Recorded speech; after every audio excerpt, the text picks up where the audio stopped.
Bonjour à tous, c'est Dimanche en politique. Merci à vous d'être avec nous. Suite de nos débats consacrés aux élections municipales avec aujourd'hui un gros plan sur la ville de Martigues. Martigues, 49 000 habitants.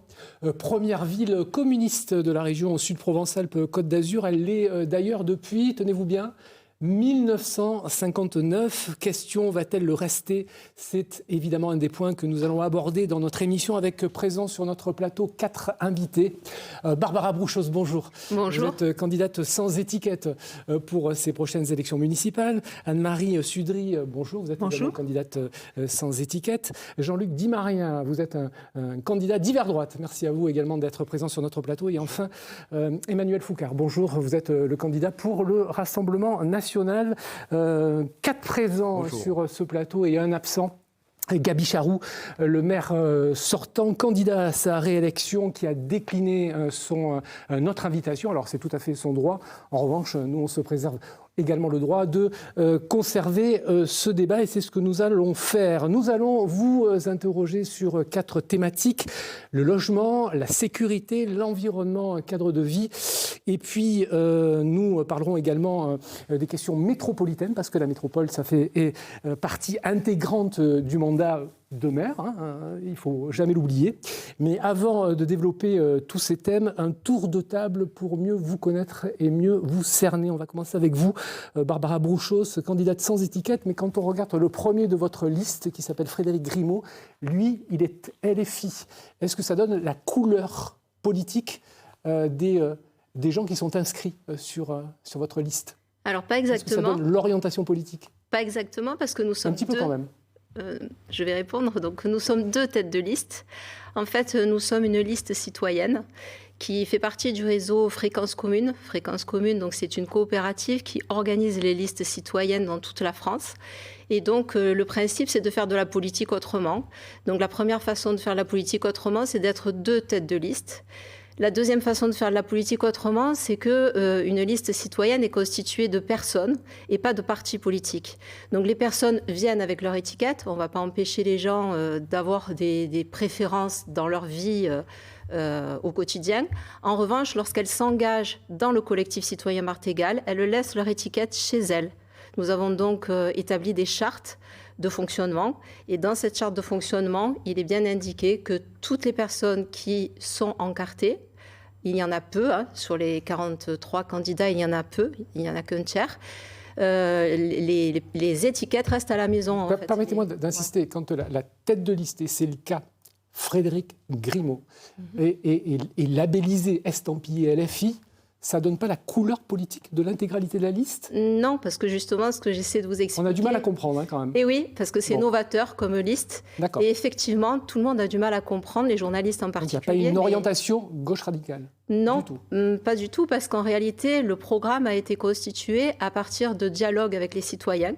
Ça fait 1 an et demi que nous travaillons sur le terrain avec des citoyennes diverses et variées. Ensuite, effectivement, nous avons fait une charte de valeurs. Je pourrais vous énoncer les 3 valeurs fondatrices si vous voulez. Voilà. On y reviendra. On y reviendra parce que je présume qu'avec les thématiques que nous allons développer, on reviendra sur les 3 valeurs de la charte. Même question à vous, Anne-Marie Sudry. Vous avez été pendant 2 mandats l'adjointe de Gaby Charroux. Conseillère municipale, pas adjointe. Vous avez eu des délégations? Tout à fait. Voilà, vous avez eu des délégations importantes entre le droit des femmes, si mes souvenirs sont bons. Petite enfance. Donc des délégations malgré tout importantes. Vous avez été proche de Gaby Charroux. Pourquoi est-ce que vous avez décidé de vous présenter contre lui? Alors, pourquoi j'ai décidé de me présenter? C'est tout simplement, justement, forte de cette expérience au sein du conseil municipal. J'ai essayé, bien souvent, d'être force de proposition, d'infléchir certains fonctionnements, de changer un petit peu la façon de faire. Et lors des 2 mandats, effectivement, j'ai exercé dans plusieurs délégations et j'ai pu constater que souvent, le fonctionnement ne répondait pas à mes valeurs. C'est quoi, un fonctionnement vertical, c'est ça, de la part du maire? Tout à fait. C'est lui qui décide et Entre autres. Peu importe ce qui lui remonte, quoi. Voilà. D'accord, ok. Il n'y a pas d'ambition personnelle dans votre candidature. Pas du tout. Non, d'accord. Pas du tout. D'ailleurs, ce que je peux ajouter, c'est que je n'avais aucune ambition personnelle et que d'ailleurs, bon, on peut dire que je me déclare tard, mais c'est poussé par les habitants qui m'ont demandé justement et j'ai bien réfléchi longuement parce que je ne m'engage pas à la légère et j'ai pris la décision finalement d'accéder à leur demande. Jean-Luc Di Maria. Oui. Vous connaissez bien les élections municipales. C'est la 3e fois que vous vous présentez à l'élection municipale de Martigues. En tout cas, par rapport aux 2 premières fois, les gens, alors vous regardez un petit peu circonspect. On se disait, mais qu'est-ce qu'un LR, parce que vous appartenez à cette formation politique, va faire dans une élection municipale qui est quasiment gagnée d'avance? On sait que le Parti communiste a toujours été très fort dans cette cité. Vous pensez qu'aujourd'hui, ça peut changer tout ça? Les choses ont évolué? C'est-à-dire qu'un candidat de la droite républicaine est en capacité de l'emporter? Ça va changer, ça doit changer.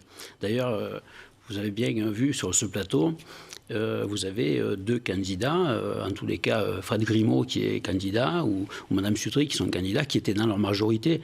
On est tous d'accord, on ne veut plus cette majorité-là. Donc on doit changer. Et les Martégots sont prêts à changer. Qu'est-ce qui vous fait dire ça? Ça fait 12 ans que je bats le pavé. Je l'entends, je le vis. Parce que hormis d'être candidat, je suis habitant à Martigues. Je suis né à Martigues et j'y vis et j'y travaille. Ces choses-là, ça se ressent. La politique, c'est ça, c'est la vie de la cité. Emmanuel Foucart, vous êtes le député de la 13e circonscription du département des Bouches-du-Rhône. Alors c'est vrai que la grosse ville de cette circonscription, c'est Martigues. Je voudrais qu'on regarde le résultat des dernières élections législatives uniquement circonscrits à la ville de Martigues. Vous l'emportez, vous battez Pierre Dharréville, alors de quelques voix. Ça se joue vraiment à très peu de choses. 215 voix d'écart pour être très précis. Même question à Jean-Luc Di Maria. Vous pensez que c'est le tour du Rassemblement national aujourd'hui? Les Martégots sont prêts à basculer du PC au RN? C'est un changement radical. Hein. Oui, ça pourrait être un changement radical et le changement est nécessaire. Là, je rejoins M. Di Maria là-dessus, le changement est nécessaire. Comme M. Di Maria, on a quand même 2 candidats de l'ancienne majorité, donc une majorité qui a explosé. On a aujourd'hui M. Charroux qui n'est pas présent sur le plateau, qui fuit les débats. Et donc, sinon, pour revenir à votre question, les citoyens, depuis l'élection des législatives, il y a un engouement qui s'est créé, puisque plus de 11 000 voix au 2e tour, 10 000 voix, un peu plus de 10 000 voix au 1er tour. Les gens, en me rencontrant, me disant il faut y aller, vous êtes le seul à pouvoir les battre. Donc, il y a vraiment cette envie de changement. On verra qui l'emportera, mais au niveau de la situation en ville, les veulent un changement. Si vous gagnez cette élection-là, vous serez en cumul de mandats. Vous ne pourrez pas rester et député et maire de Martigues. Est-ce que vous avez déjà fait votre choix? Oui. Je suis candidat à l'élection municipale pour devenir maire et en cas de victoire, je serai maire. Alors, il y a une particularité au Rassemblement national, en tout cas sur les 3 candidats qu'on a rencontrés très récemment, Franck Alizio, Frédéric Boccaletti et vous. Vous êtes candidat aux élections municipales, mais vous avez tous quitté votre mandat de conseiller municipal pour, entre autres, aller à la région. Pourquoi est-ce que vous avez décidé de quitter ce mandat-là pour y revenir et vous présenter à l'élection municipale pour éventuellement, potentiellement être maire de la ville de Martigues? Il a fallu réfléchir, mais... la région plutôt que la ville? À la région, je suis responsable de la commission sécurité et transition énergétique déchets. Donc sur 2 commissions, je suis la tête de liste pour ces commissions et donc j'ai préféré rester puisque au niveau des projets régionaux et même nationaux, ça se rejoint et donc il y a aussi toujours un retour sur la commune puisque à travers les décisions de région, on vote pour la commune, pour les collectivités, à travers les subventions. Et puis aussi, là-haut, à Paris, on décide aussi de lois qui permettent une action auprès des communes, des collectivités. En tout cas, on a bien retenu que si vous gagnez l'élection municipale, vous serez un maire à plein temps et que vous démissionnerez de votre mandat de parlementaire. Oui, il n'y aura pas de démission, ce sera ma suppléante qui monte. Absolument, j'entends bien, mais vous ne serez plus parlementaire, que les choses soient claires. On va vous interroger sur la question du logement, c'est notre première thématique, avec vraiment des différences sur vos options respectives. Question, faut-il maintenir et rénover la construction de logements sociaux? Alors on sait que que la ville de Martigues est au-delà de la loi, de ce qu'impose la loi SRU, c'est 25% de logements sociaux. Martigues est à 28%, même plus de 30% dans certains quartiers. Ou est-ce qu'il faut arrêter la construction de logements sociaux parce qu'il y en a trop? Monsieur Di Maria, quelle est votre position? Je la connais, mais veuillez développer. Mais bien sûr que vous la connaissez, mais je vais la développer. Il faut arrêter avec vous. Et contrairement à ce qu'on dit, je n'ai jamais dit qu'il fallait arrêter la construction de logements sociaux. Pour autant, on n'en a pas 25% de logements sociaux à Martigues, comme la loi le demande, nous en sommes à 34%. Ce que nous souhaitons, simplement, c'est un équilibre. Et l'équilibre avec 34%, nous ne l'avons pas. C'est l'équilibre entre l'accès à la propriété et le logement social. Évidemment, on n'a plus depuis des années la possibilité de construire sur notre ville. Tout simplement parce que, évidemment, le foncier est très cher. Et il y a encore 20 ans, l'ancien maire de Martigues avait fait des choses pour les Martégots. D'ailleurs, tout à l'heure, vous avez dit on est communiste depuis 50 ans. Sous Lombard. Sous Lombard. On n'était pas communiste. On avait un maire qui s'appelait Monsieur Lombard. Et il avait une politique pour les Martégots. Il n'était pas communiste pour un brin. Et c'est ça qui est important. Cette ville avait besoin. Non. Toujours été communiste, député communiste. Oui, député communiste. Oui, je suis d'accord avec vous. La succession oui, c'est l'héritier, c'est ça. C'est l'héritier, et certains même le déclarent comme un vétéran. On va s'arrêter de parler de lui, il n'est pas là. Absolument, oui. Voilà. Revenons sur le logement. Donc pour les logements, on a besoin de l'accession à la propriété aussi, de rénover le parc immobilier qui est en peine, est en souffrance dans notre ville, y compris les logements de la Sémivim. Oui, ça a démarré, mais il y a beaucoup à faire encore. On m'a interpellé encore ce matin. Sémivim, société d'économie mixte, un bailleur qui a plusieurs bailleurs sociaux qui sont sur la ville de Martigues, Habitat 13, Sémivim et quelques autres. Oui. Sémivim, c'est la ville de Martigues. C'est ça. Madame Bouchos. Brouchos. Oui, donc là, moi ce que je tiens à dire, parce que tout à l'heure je n'ai pas pu développer, c'est que toutes les propositions que je vais développer et toutes les analyses, elles ne sont pas personnelles. Alors je ne m'appelle pas Frédéric Grimaud, je me permets de dire que je suis aussi à la tête de liste. Et que je m'appelle Barbara Brouchos. Et je me permets d'insister. Madame Brouchos, on va revenir sur ma question qui est la question du logement. Donc voilà, on va rester sur le logement. Voilà, donc je vais répondre à votre question sur le logement, mais toutes les mesures ne sont pas sorties du chapeau d'une personne. Elles sont sorties du dialogue avec les citoyens sur le terrain. D'accord, donc c'est un travail collectif. Non, mais on a bien compris dès le départ, et je pense que ce n'est pas la peine d'y revenir. Voilà, d'accord. Donc quelle est la position du collectif sur la question du logement? Est-ce que vous êtes sur la même position que M. Di Maria? Il faut continuer à construire du logement social? Alors la position du collectif, ce n'est pas de se baser sur un chiffre, parce que le chiffre, il est sorti d'une loi. C'est une loi arbitraire qui ne correspond pas forcément aux besoins des habitants selon les territoires.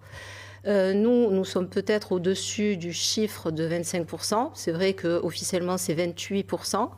Mais il y a une longue file d'attente. C'est-à-dire que de nombreuses Martégales et de nombreux Martégots, notamment de jeunes actifs, notamment des femmes célibataires, des familles monoparentales, sont en recherche de logement. Et la seule façon d'accéder à la propriété en bord de mer, puisque nous faisons partie quand même d'un département en tension concernant le logement, c'est la solution qui est de passer par des logements sociaux. Je tiens à dire aussi, par rapport à l'analyse que j'ai faite avec les autres personnes de la liste et des habitants sur le territoire, que quand on parle de logements sociaux, 70% des Français sont éligibles à un logement social. Voilà. Anne-Marie Sudry.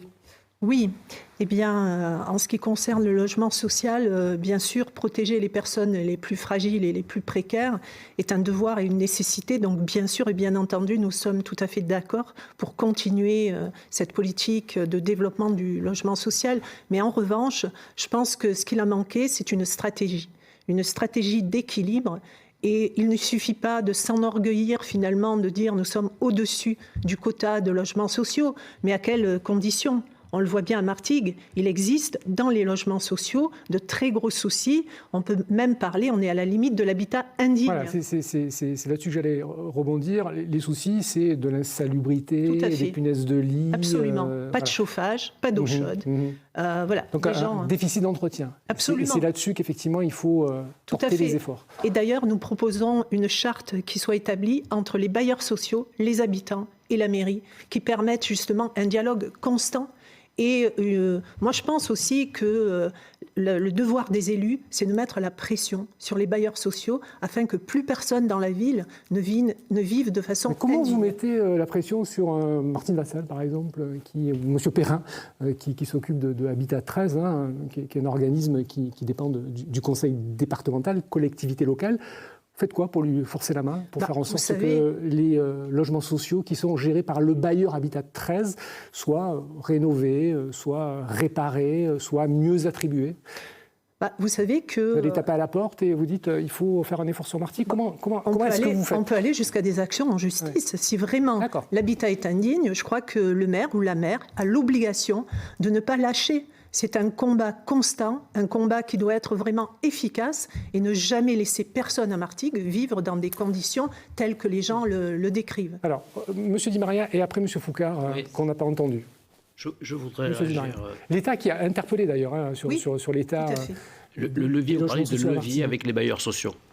Alors déjà, nous en avons 4 000, parce que la Sémivim, c'est 4 000 logements qui appartiennent à la ville. Le maire est aujourd'hui le président directeur général de Sémivim. Donc, de fait. Président. Pour les autres, on n'est pas dans la sémantique. Mais je suis surpris, Mme Sudry, que vous n'ayez pas trouvé le levier pour contraindre les bailleurs sociaux. Pendant 12 ans, vous avez voté un abattement de 30% sur le paiement du foncier pour les bailleurs sociaux. Pendant 12 ans, tous les ans, 30% d'abattement. Il est là le levier. Il n'y a pas de secret. 30% sur le foncier. On supprime l'abattement et on récupère ces 30% pour... Je dis simplement qu'il y a un abattement de 30% aujourd'hui. Non mais votre idée c'est quoi? C'est de le supprimer? Je dis simplement aux bailleurs sociaux, vous avez un abattement de 30%. Bon. Nous avons besoin de logements dignes. Faites les efforts qu'il faut et nécessaires pour nos habitants. Après, on les trouvera... Monsieur Foucard, sur le logement social. Alors, vous êtes un peu sur la même ligne que M. Di Maria. En fait, pas en construire plus que ce qu'il y en a déjà. Ce que j'ai constaté, c'est déjà qu'on a plus de 3000 logements sociaux, mais c'est l'état des logements sociaux. Tout dernièrement, je suis intervenu dans ma fonction de député auprès d'une famille aux 80, où ils subissent pas de chauffage pour l'hiver, les punaises de lit, les cafards. Une famille qui avait déjà écrit 3 lettres recommandées à monsieur le maire pour un changement de situation, avec 3 enfants, un qui a une défaillance cardiaque, qui doit être bientôt le plus petit, qui doit être bientôt... Mais c'est un logement social quel bailleur? 80, c'est la Sémivim. D'accord. Voilà, on reste dans le... D'accord. Dans la gestion... Si c'est Habitat 13, le maire, il peut rien. Oui, non, dans la gestion du maire. Voilà, déjà, c'est le premier point. Si on prend une autre résidence, les Éliantes. Les Éliantes, il y avait des travaux qui ont été programmés en 2021. On attend toujours les travaux dans cette résidence. Nous sommes en 2026. Pourquoi ils n'ont pas été réalisés? Parce que le maire a fait repousser 900 000 € de travaux pour équilibrer les comptes de la Sémivim. Tout simplement. Donc, on a, avant d'aller chercher des nouveaux logements, il y a un très gros travail à faire sur l'état des logements. Mais si on prend l'exemple de Notre-Dame-des-Marins, par exemple, Habitat 13, Notre-Dame. Mais ça, c'est Habitat 13. J'étais présent avec la ministre... Compétence, conseil départemental, on est bien d'accord. La mairie a quand même la possibilité d'intervenir, même si ce n'est pas le bailleur... Si, c'est absolument. Il a la possibilité d'intervenir, et c'est ce qu'a fait la municipalité de Martigues sur Notre-Dame-des-Marins. 1 million d'euros a été injecté pour rénover, alors que ce n'est pas une compétence obligatoire. On est d'accord là-dessus. Ça remonte à loin, le 1 million remonte à loin. Je crois que c'était même l'ancienne mandature. Bon, il y a quand même un effort qui est fait de la part de la municipalité sur le logement social. C'est des subventions de collectivités. Les collectivités peuvent intervenir. Sur un logement qui n'est pas dans le giron, si je puis dire, municipal. Oui. Après, au niveau de l'intervention, moi personnellement, pour des problèmes, puisque en étant Rassemblement National, j'ai aucun contact avec le maire. Je peux lui écrire, je n'ai aucune réponse. Donc je passe directement avec la préfète à l'égalité des chances. Et donc, en tant que maire, quand un bailleur social autre que la Sémivim ne répond pas, on peut faire intervenir l'État. On va parler de sécurité dans un instant, mais vous l'avez tous les 4 abordé. Aujourd'hui, en termes de demande de logement social à Martigues, c'est 12 000 demandes. 12 000. 6 000 demandes. Hier, je fais un face à la presse avec le maire de Martigues qui m'annonce 12 000. On est sur 12 000. Il ne détient pas la vérité. Hein. C'est 6 000 logements. Bon, moi, j'ai 12 000. 6 000 demandes. On vérifiera les chiffres. Enfin, source mairie qui a quand même plutôt pas mal informé sur le nombre de logements sociaux, m'annonce 12 000, dont effectivement la moitié concerne des Martégots. C'est peut-être ce chiffre-là auquel vous faites référence. Non, mais... 12 000, moitié concerne des Martégots. 12 000, alors... Vous imaginez on n'est pas d'accord sur les chiffres. 6 000 Martégots, 6 000 familles martégales qui font une demande de logement. 50 000 habitants. Mais non, c'est un ticket unique. Est-ce qu'on... bon, on va pas avoir une bataille de chiffres, mais enfin, bon, nous, on est à peu près... voilà, on est quelques-uns à partager le même avis sur les chiffres. Vous les contestez, c'est évidemment votre droit. On vérifiera et on fera évidemment un rappel sur ces chiffres-là de demande de logements sociaux. Moi, je reste sur 12 000 et 6 000. Vous dites 6 000. C'est quelque chose que nous allons vérifier. Bon, donc il y a quand même... Allez, on va rester sur votre hypothèse à vous, pour vous faire plaisir. 6 000 demandes de logements sociaux à Martigues. Vous les mettez où? Vous les gérez comment si vous ne voulez plus construire? Il n'y a plus la place et il y a des demandes comme ça qui s'accumulent sur les bureaux, 6 000, 12 000. Comment on fait? On les met où ces gens-là? On leur demande d'aller voir et d'habiter dans les communes juste à côté? En fait, Monsieur Foucari, après vous, monsieur En fait, il faut savoir aussi que la préfecture a la main sur 33% des logements sociaux de la ville. Et il faut savoir qu'au niveau du DALO, il y a 8 000 demandes. Le DALO, c'est le droit opposable au logement. Donc, on a donc 8 000 demandes au niveau de l'État. Et ensuite, 6 000 demandes. On a à peu près 25 000 logements sur la ville. Vous imaginez la construction, le nombre de bâtiments qu'il faudrait construire? Je veux dire, un seul mandat ne suffit pas s'il fallait construire. On demande à ceux qui font des demandes d'aller voir ailleurs. Mais non, pas aller voir ailleurs. C'est un problème national. Il manque 400 000 logements par an au niveau national. Donc ça ne se limite pas à Martigues, le problème. Madame Brouchos, sur cette question-là, vous avez quelque chose à rajouter? Très rapidement, on passe à la deuxième thématique. Quelque chose, évidemment. 12 000, 6 000 pour vous? Alors, je ne vais pas rentrer dans la bataille des chiffres. Par contre, évidemment qu'on est tous d'accord de ne pas laisser les habitants face à l'insalubrité. Et je pense qu'on a tous dans nos programmes, en tous les cas, nous, on a dans notre programme une étude de rénovation des logements au niveau énergétique et évidemment au niveau de l'insalubrité. Et c'est financé. Voilà, exactement. Par contre, ce que je voulais dire, c'est qu'on voulait créer un bureau municipal du logement, parce que comme vous l'avez très bien dit, certes, il y a la Sémivim comme bailleur, mais il y a d'autres bailleurs. Et ce qu'on a constaté, c'est que les locataires manquent d'informations sur les recours. Il y a des procédures à suivre pour faire des recours lorsque le propriétaire n'entretient pas son logement. Et donc, nous comptons créer un poste pour suivre les locataires. Aujourd'hui, on a enfin, la situation à Martigues, je peux vous poser également la question à vous, la situation sur le parc privé, on a une situation très dégradée avec des immeubles qui potentiellement pourraient être mis en péril. Et évidemment, on a tous en référence ce drame de la rue d'Aubagne. Potentiellement, c'est quelque chose qui pourrait arriver à Martigues? Alors l'habitat indigne, c'est à surveiller de très près, y compris à Martigues, bien sûr. Alors pour en revenir... Il y a les moyens de surveillance, parce que c'est comme on se souvient qu'à Marseille, il y avait un déficit des moyens de surveillance, des moyens de contrôle. En particulier dans le centre-ville. Et de l'obligation, effectivement, de centre-ville ancienne, de contraindre les propriétaires à faire des travaux, tout à fait.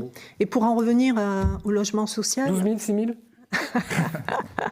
Je vais aller dans votre sens avec 12 000.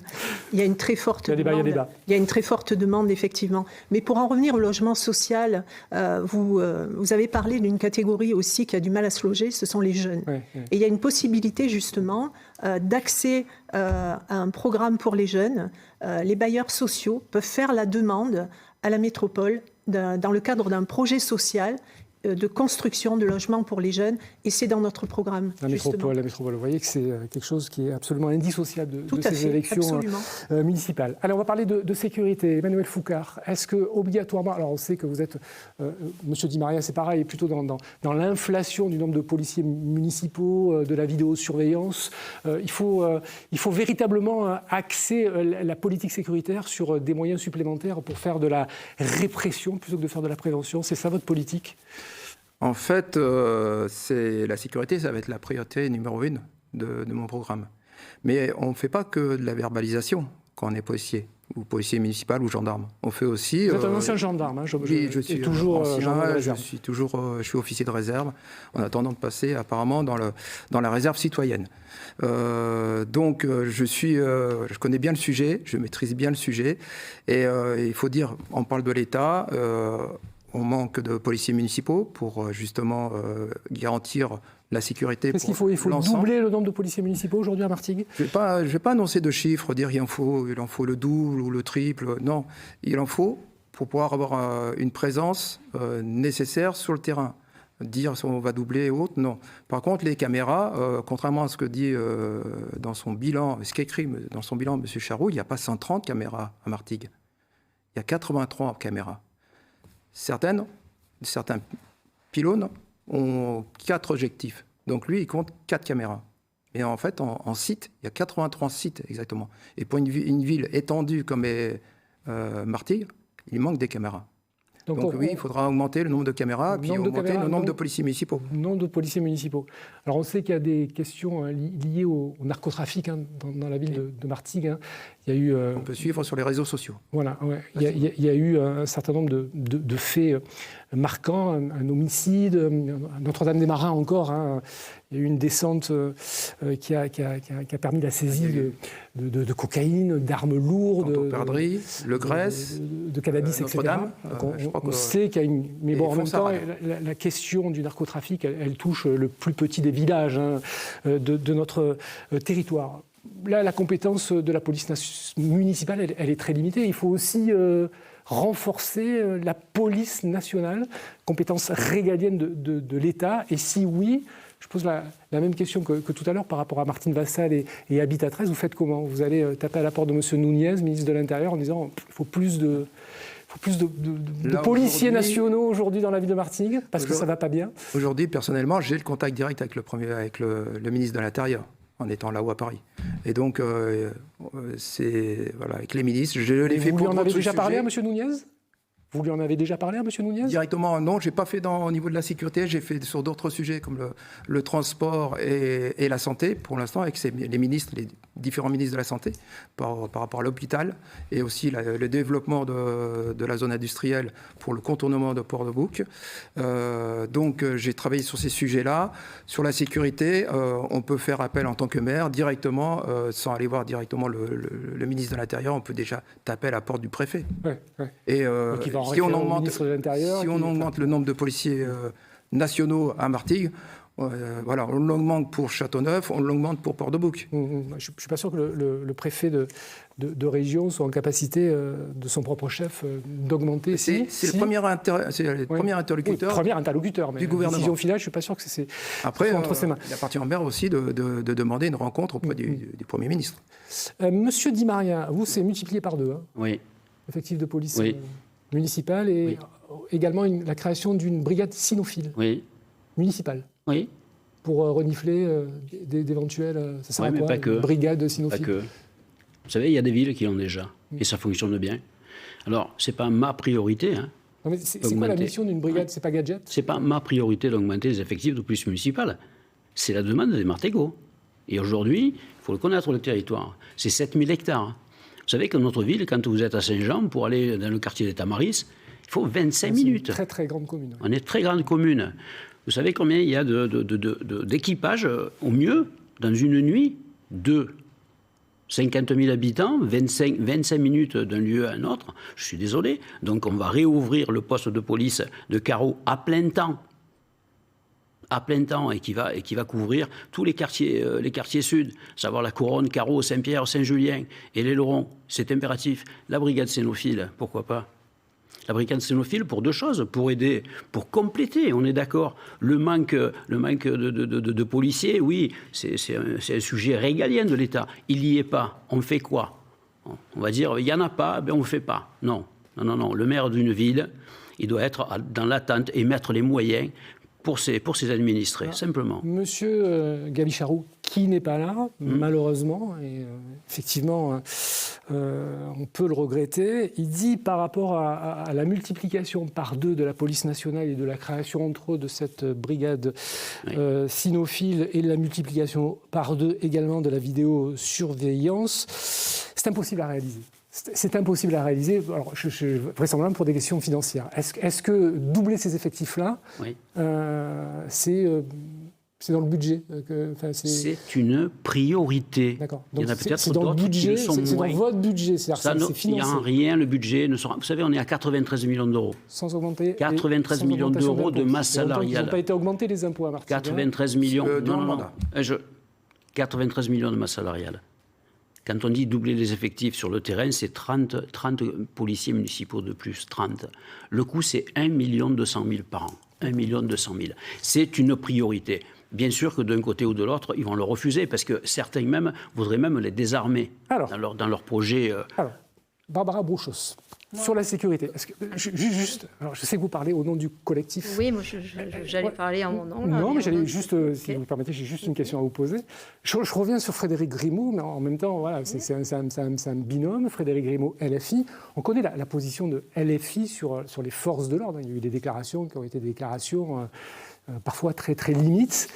Quelle est votre position du collectif, parce qu'on a bien compris que c'était plusieurs cerveaux qui réfléchissaient ensemble. Quelle est votre position par rapport à la question de la sécurité, dont on sait qu'elle intéresse les martégots, et c'est ce qui nous intéresse aujourd'hui, mais l'ensemble de la population française?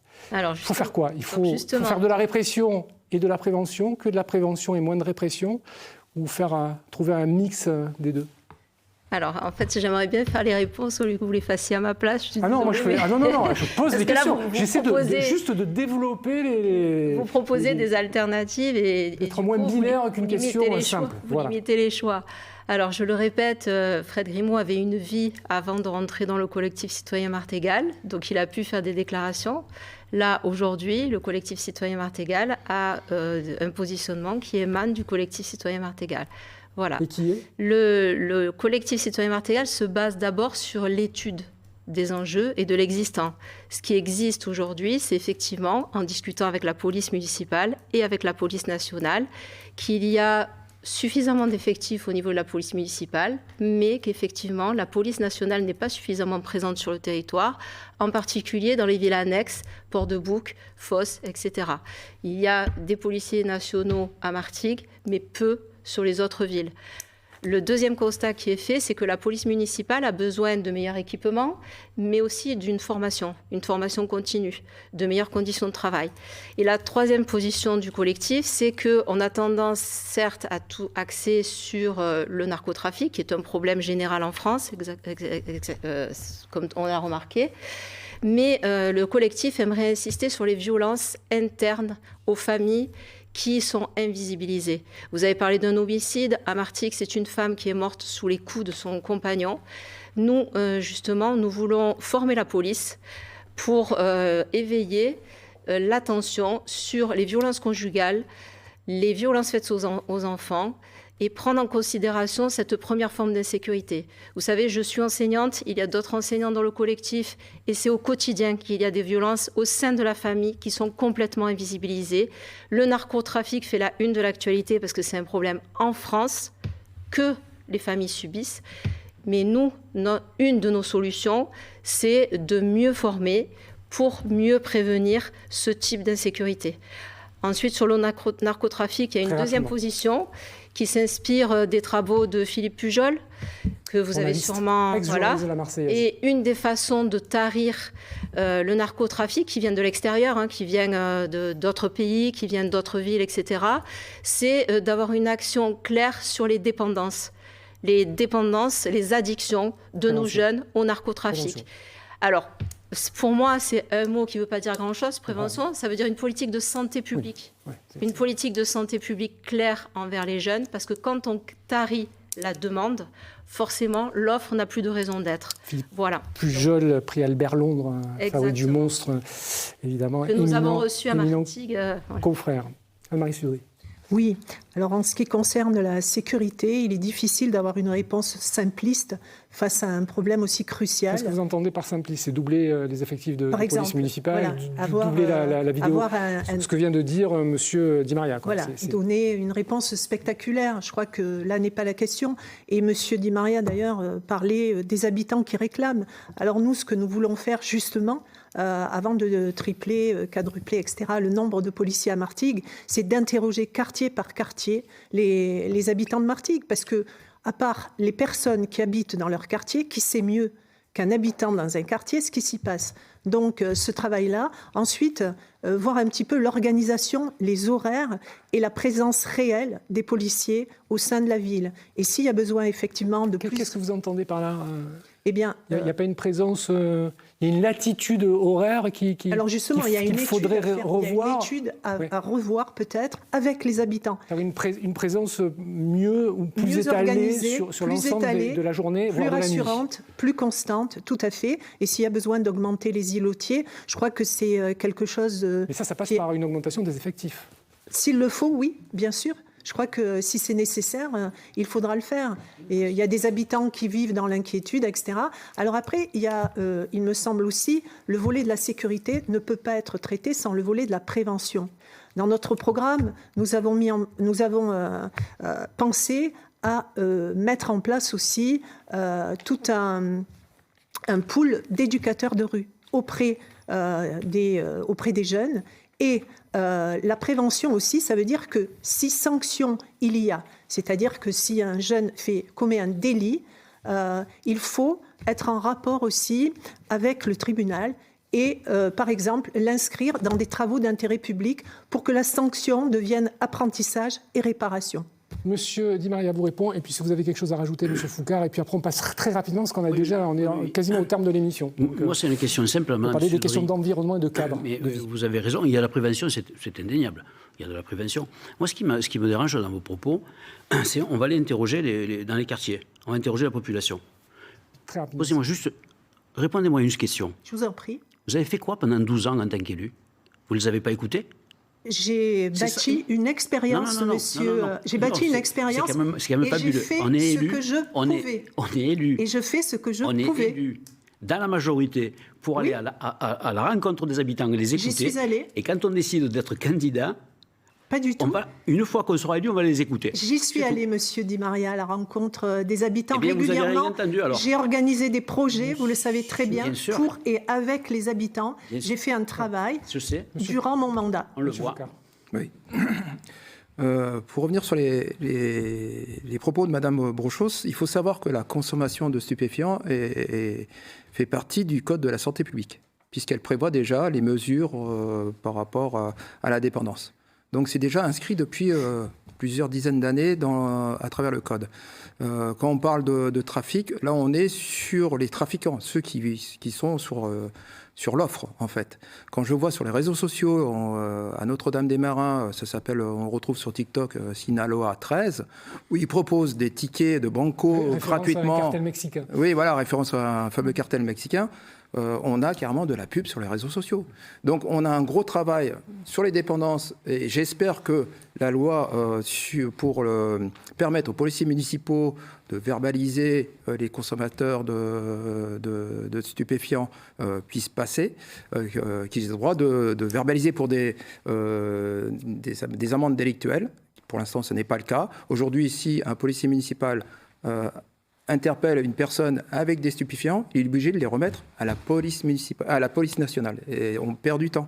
Donc, il faudra aller plus. Voilà, j'espère que cette loi va avancer, va être promulguée, va passer au niveau de l'Assemblée. Ça, c'est entre vos mains. Oui. Tant que vous êtes encore faites partie des législateurs. Non, on va passer à une autre thématique. On va passer à la thématique de l'environnement très rapidement, parce qu'on arrive. On a déjà dépassé le terme de cette émission. On va prendre 5-8 minutes supplémentaires pour évoquer les questions d'environnement et de cadre de vie. Martigues, depuis le début des années 50 jusqu'à encore très récemment, est une ville industrielle, ouvrière, qui est en train de vivre une profonde mutation avec la transformation du raffinage, 30% du raffinage français à Martigues, c'est ce qui est absolument considérable, de l'industrie pétrochimie, on pense évidemment à l'Avera, à la Med, à 40, ce sont des milliers d'emplois, ce serait bien si c'était des millions d'emplois, ce sont des milliers d'emplois qui risquent d'être menacés avec cette transition. Alors où est-ce qu'il faut aller est-ce qu'il faut que véritablement il y ait une politique qui se dirige vers l'hydrogène, le biocarburant, vers le photovoltaïque?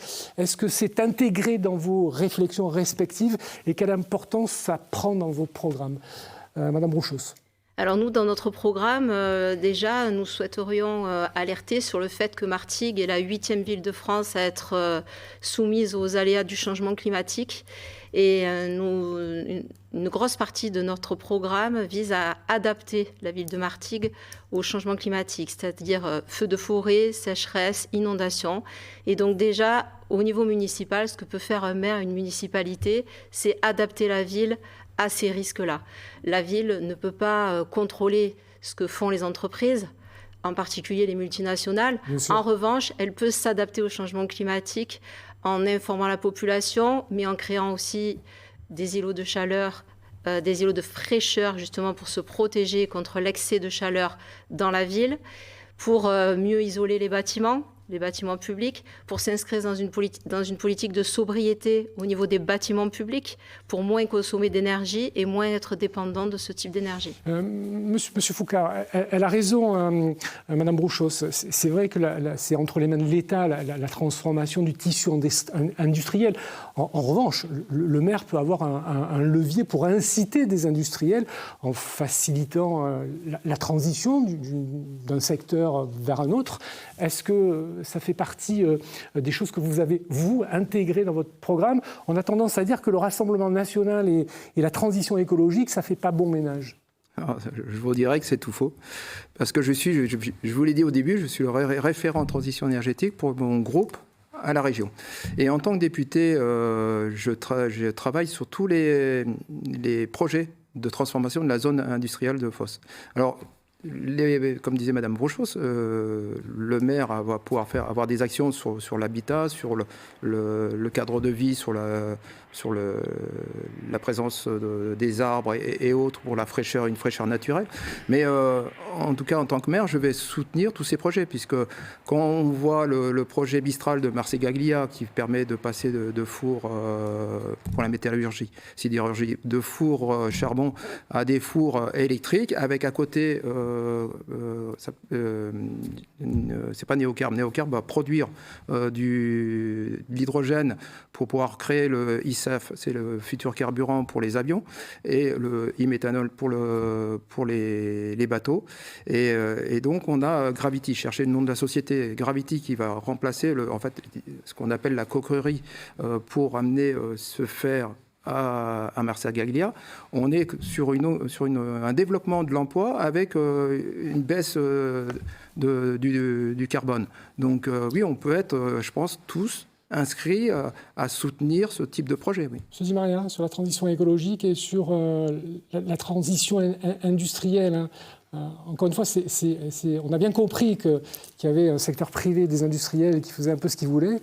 Mais malgré tout, un maire qui a la possibilité d'activer un certain nombre de leviers pour développer ce type d'activité. On a parlé la transition de biocarburants, de photovoltaïque. La transition industrielle, elle ne va pas attendre les maires pour qu'elle se fasse. Parce que c'est la règle. L'énergie fossile, on pense qu'on est sur la fin, puisque dès le début. Ce qui va se passer sur la plateforme de Fos, qu'on a prévu avec des milliards d'investissements, avec des milliers d'emplois à la clé, il va falloir les accompagner. En quoi les élus locaux vont pouvoir empêcher ou aider? Moi, je crois que sur notre territoire, en tous les cas, moi je vais parler uniquement de Martigues. On a la première plateforme industrielle et chimique d'Europe. C'est une source d'emploi qui n'est pas négligeable. Bien sûr qu'il y a des effets néfastes. Bien sûr qu'il y en a. Mais cette industrie-là, on va pas la critiquer. Si Martigues est ce qu'elle est aujourd'hui, c'est grâce à ces industries-là. Et ces industries ont fait énormément d'efforts pour diminuer les excès carbone. Énormément d'efforts. C'est un poumon économique et malheureusement, c'est un poumon qui détériore. On le sait, on est au courant. On fait quoi à la place ? Donc, dans notre programme, il va falloir commencer à faire une transition, et notamment sur l'hôtellerie, en tous les cas, sur les projets... secteur du tourisme. Le tourisme, oui. On a une Côte Bleue qui est belle aujourd'hui, elle est toujours belle. Il y a un projet de 4 étoiles à Martigues. Comment ? Il y a un projet d'hôtel 4 étoiles à Martigues. Mais pas que. Il y a un projet de construction d'un hôtel de 80 chambres juste à côté de Provence Studio, en tout cas oui. à proximité. Très bien. On ne connaît pas encore le groupe qui va en prendre possession. C'est super, mais voilà, parce que je pense que vous avez appris ça hier avec notre maire. Et je veux dire, la population sera au courant. Je n'ai pas réussi à convaincre de venir sur le plateau. Voilà. Et non, malheureusement. Anne-Marie Sudry. Oui, moi ce que je peux dire, c'est que Martigues, c'est une belle ville, mais elle est vulnérable et qu'il vaut mieux anticiper plutôt que subir. Il y a des mesures, par exemple, il y a des épisodes méditerranéens très fréquents en ce moment, et il y a des habitants couramment qui se retrouvent les pieds dans l'eau dans leur quartier. Je crois qu'il y a un audit du réseau pluvial qu'il faut faire. Et puis, ce que tout le monde connaît, la désimperméabilisation des sols, ça c'est urgent. Il faut le faire de façon massive. Dans de très très nombreux programmes et voilà, partout, il faut absolument dans beaucoup de communes de notre territoire. Que l'eau s'infiltre là où elle tombe. Alors, on arrive au terme de cette émission. On a largement débordé. On a largement débordé, je vais y arriver, le temps qui nous était imparti, mais très très très rapidement, quand on vous entend tous les quatre, on sent qu'il y a des points de divergence entre toutes les deux et des points de convergence, pardon, je vais y arriver, des points de convergence entre toutes les deux et des points de convergence entre tous les deux, entre autres sur les questions de sécurité. D'ailleurs, monsieur Di Maria, je vais commencer avec vous. Je rappelle que le taux de qualification au deuxième tour, c'est 10%. Deuxième tour de l'élection municipale. Oui. On est d'accord là-dessus, sur ce chiffre-là, on est d'accord. Sur ces chiffres-là, on est d'accord. Vous avez dit ne rien vous interdire, entre autres, par rapport à vos rapports avec le Rassemblement national. Ça veut dire quoi? Ça veut dire qu'éventuellement, vous pourriez vous entendre avec M. Foucard entre les deux tours? Moi, ce que je souhaite, c'est m'entendre avec les habitants de Martigues. Bon, oui. Oui. Oh, non, mais ça, c'est une réponse convenue. Non, mais je ne m'interdis rien. Mais il faut poser la question aussi à M. Charoux si ça n'interdit rien. À Mme Sudry si ça n'interdit rien non plus. Parce qu'une question aussi, je vous la renvoie. Qu'est-ce que va faire Mme Sudry avec sa liste, ou Mme Brouchos avec sa liste, qui sont contre M. Charoux aujourd'hui, et qu'est-ce qu'ils vont faire au second tour? Vous devancez mes questions, M. Allez-y, monsieur. C'est l'objet de la fin de cette émission. Pour moi, c'est le 15 mars au soir, nous regardons le résultat. D'accord. Et là, je mettrai en responsabilité... Vous êtes à 10%, vous vous maintenez ou pas? Pardon? Vous êtes à 10%, vous dépassez 10%. Vous vous maintenez ou vous rejoignez M. Foucard dans une liste? Je rejoins. Non, je vous pose la question. Pourquoi vous ne posez pas la question à M. Foucard s'il a... Mais je vais lui poser la question, M. Di Maria. C'est pas comme ça. Moi, je suis candidat à Martigues pour les Martégots. Et aujourd'hui, nous serons le soir du 15 mars à 20h ce que chacun doit faire. Et chacun prendra sa responsabilité. Bon, très bien. M. Foucard, vous appelez M. Di Maria entre les deux tours pour lui dire il faut qu'on se voit, il faut qu'on discute, il faut qu'on voit comment on peut travailler ensemble sur une liste commune. Ouais, de mémoire, nous l'avions fait en 2014. Voilà. Et on attend. C'est loin, 2014. Oui, mais ça avait été fait. Voilà. Et là, on attend tout simplement, il faut attendre, comme dit M. Di Maria, il faut attendre le 15 mars. On ne met pas la charrue avant les bœufs. Vous savez, on aime bien faire un peu de politique fiction. Oui, mais quand on est journaliste, on aime bien faire Après, c'est pareil. Voilà, quelles sont les positions des dames présentes? Écoutez, on va leur poser la question. En clair, on est plus spectateur là qu'acteur. D'accord, rassurez-vous. C'est hors de question de finir cette émission sans leur poser la question. Ah oui, merci. Madame Brouchos. Alors, s'il y a plusieurs listes, quelle sera votre position? S'il y a plusieurs listes à gauche, c'est qu'on veut s'inscrire dans une rupture avec la méthode actuelle de Gaby Charroux. Sinon, on ne se serait pas fatigué à monter une liste citoyenne et à travailler depuis un an et demi sur le programme. Si je décode, possibilité de vous entendre avec Mme Sudry, mais pas avec M. Charroux? Maintenant, la possibilité de s'entendre avec une autre liste, ce n'est pas moi qui vais la décider seule, puisque je ne cesse de répéter vous l'avez qu'on peut faire de la politique autrement. Ne me dites pas que c'est une question que vous n'avez pas évoquée. C'est une question que nous n'avons pas évoquée à ce jour, parce que nous n'avons pas les résultats. Non, à ce jour, nous n'avons pas évoqué de rapprochement avec Mme Sudry à ce jour. Bon, très bien. Mme Sudry, est-ce que vous confirmez? Je confirme. Oui. Je m'en doutais un peu. Donc c'est un point sur lequel vous n'avez pas réfléchi, envisagé plusieurs hypothèses. Évidemment qu'on a réfléchi et que notre liste est quand même très éloignée de la liste et des prérogatives et de la façon de faire du RN. Évidemment. Non, mais c'est pas de ce côté-là que je... C'est ce côté-là que je vais en tout cas. Oui, non, j'entends bien. Alors juste une petite... et puis on finira là-dessus. Alors effectivement, vous l'avez évoqué hier, on faisait un face à la presse dans les locaux de la Marseillaise avec Gaby Charroux, que je n'ai pas réussi à convaincre de venir sur sur ce plateau. Et quand il m'a demandé quels étaient les invités sur notre plateau, je lui ai donné la liste des invités. Et quand j'ai évoqué votre nom, il m'a dit « Ah bah, c'est une liste de droite ». Voilà.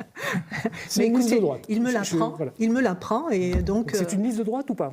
Pas du tout. C'est une liste sans étiquette. Vraiment, d'ailleurs, la preuve, c'est que nous serons la seule liste à n'avoir aucun logo de parti politique. Je précise ma question, que votre étiquette politique, c'est GRS, et GRS, c'est...